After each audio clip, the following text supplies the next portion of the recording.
Have you ever wondered if you could recreate FNAF animatronics in real life? Well, I did.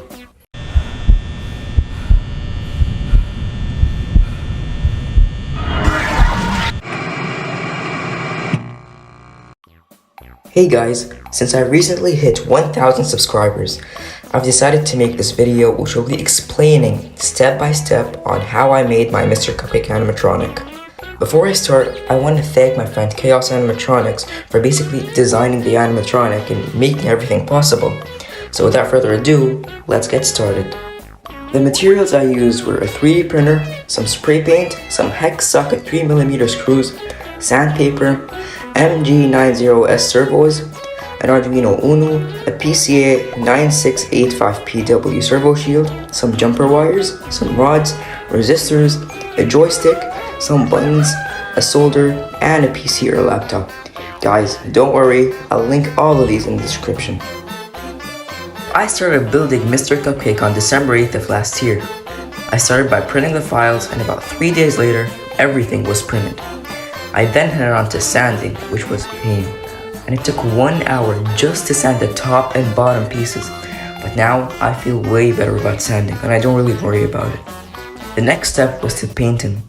That was probably the easiest part, even though I've never spray painted anything in my whole life.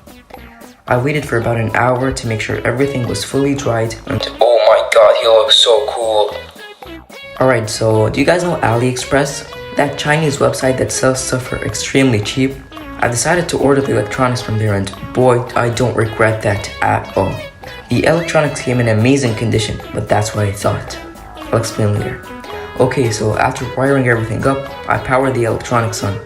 The joystick and the buttons worked, but the servos weren't moving at all. Now I'll explain about that part I said earlier. The electronics came in amazing condition, but that's what I thought. My heart was beating so fast I thought I'd lose Mr. Cupcake, and after a lot of time thinking, I found a solution. So I tried powering the servo shield from this green cylinder right here, and it worked. So I soldered the wires into this green thing, but I faced another problem, which was the wires kept coming off, and I think I accidentally burned the board. I had no other choice but to order another servo shield. After a while, it came and I continued working on Mr. Cupcake. Day after day, I made lots of progress. The top eyelid was working, the bottom eyelid was working, and the whole eye mechanism was working. It was a great feeling.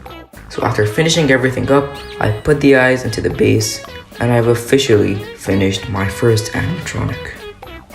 Alright, so for the people who want some more details, let's start with them.